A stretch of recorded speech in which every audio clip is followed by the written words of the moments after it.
జరుగుతున్నది జగన్నాటకం, జరుగుతున్నది జగన్నాటకం.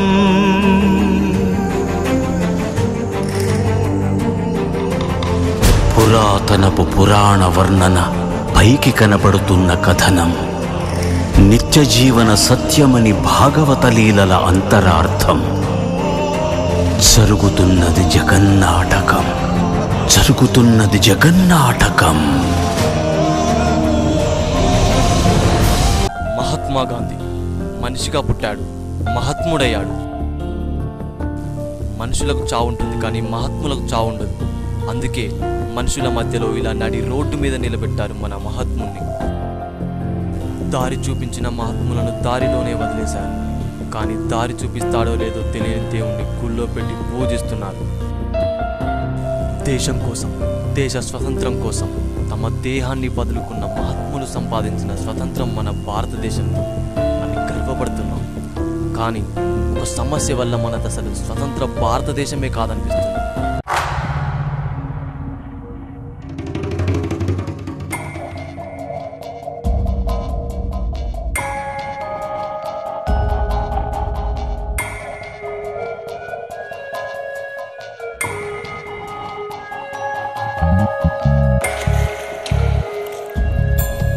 ట్రైన్ వచ్చిందా?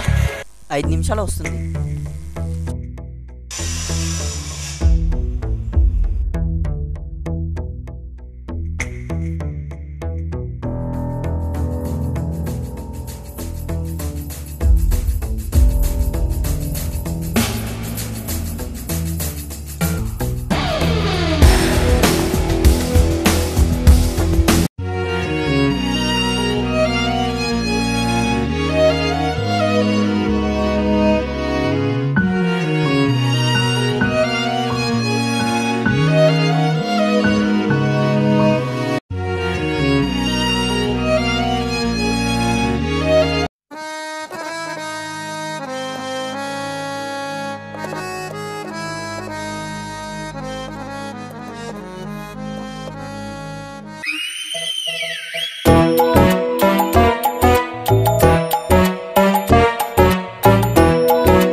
The dance and you have to dance up. When you hear the reggae music and you put your hands up, and you smoke the ganja and you put your hands up. Everybody them a jump up and a put them hands up. Adra.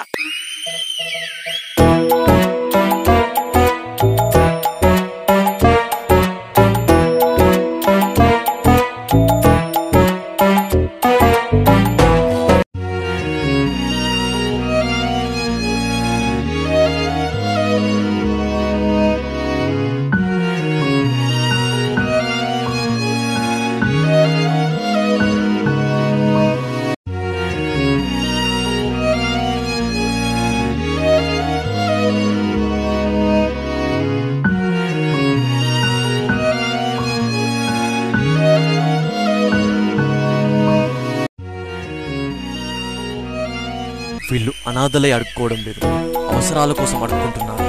డబ్బుల కోసం వేషాలు మార్చుతున్నారు, చిల్లర కోసం చీరలు కట్టుకుంటున్నారు. అమ్మ ఒడి నుండి దిగజారి అమ్మను అమ్ముకుంటూ అడుక్కునేలా చేస్తున్న కొడుకులున్నారు. బాధ్యత లేని కొడుకుల వలన భారమైన బ్రతుకులతో కనీసం బ్రతకడానికి అడుక్కుంటున్నారు.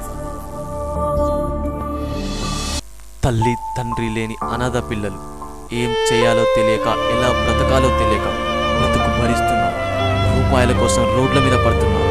తిండి కోసం తిరుగుతూ చదువు కోసం అడుక్కుంటున్నారు.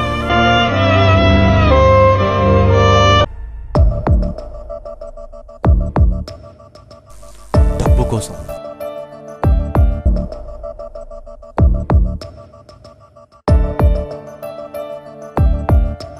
బ్రతకడానికి,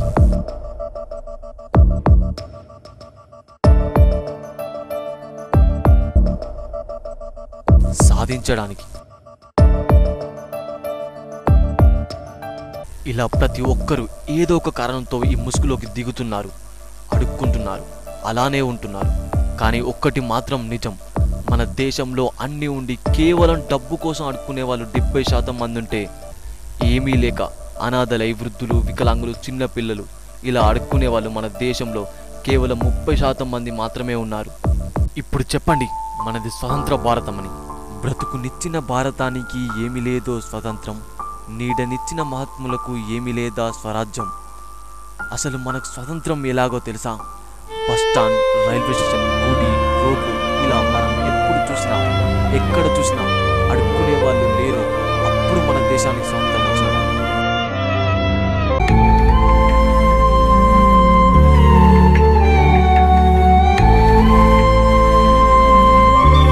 మనం కూడా ఇలాగే చేస్తున్నాం. అనాథలు కనిపిస్తే దానం చేస్తున్నాం, పాపమని.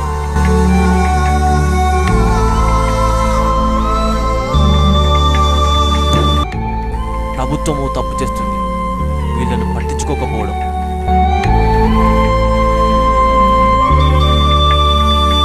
మనము తప్పు చేస్తున్నాం, వీళ్ళను పట్టించుకోవడం, ఇలా డబ్బులు వేస్తూ.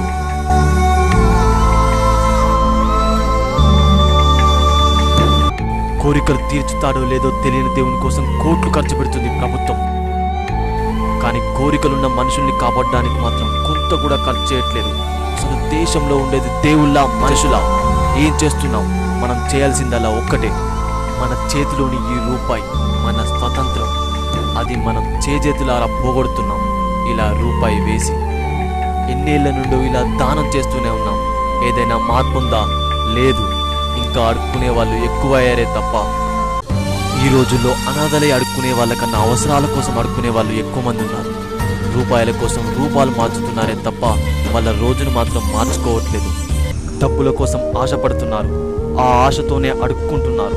మనం వాళ్ళు బాగుండాలనే ఆశతో ఆలోచించకుండా డబ్బులు దానం చేస్తున్నాం. ఈరోజు రూపాయి దానం చేశాం, ఆ రూపాయితో వాడి రోజు మారుతుందా? మారదు. ఆ రూపాయి కోసం మరో రోజు, ఇలా ప్రతిరోజు ఆశపడుతుంటారు. మనం వేసే రూపాయి కోసం, మనం వేసే ఆ రూపాయి ఆపేసి వాళ్ళ ఆశలో మన ఆలోచన కలగజేయాలి. అనాథలు కనిపిస్తే అనాథాశ్రమంలో చేర్పించాలని. అనాథలని నమ్మి ₹1 కూడా వేయకండి. దానం చేస్తే రోజులు మాత్రమే, కానీ దారి చూపిస్తే జీవితాంతం బాగుంటారు. దానం చేయడం కన్నా దారి చూపడం మిన్న.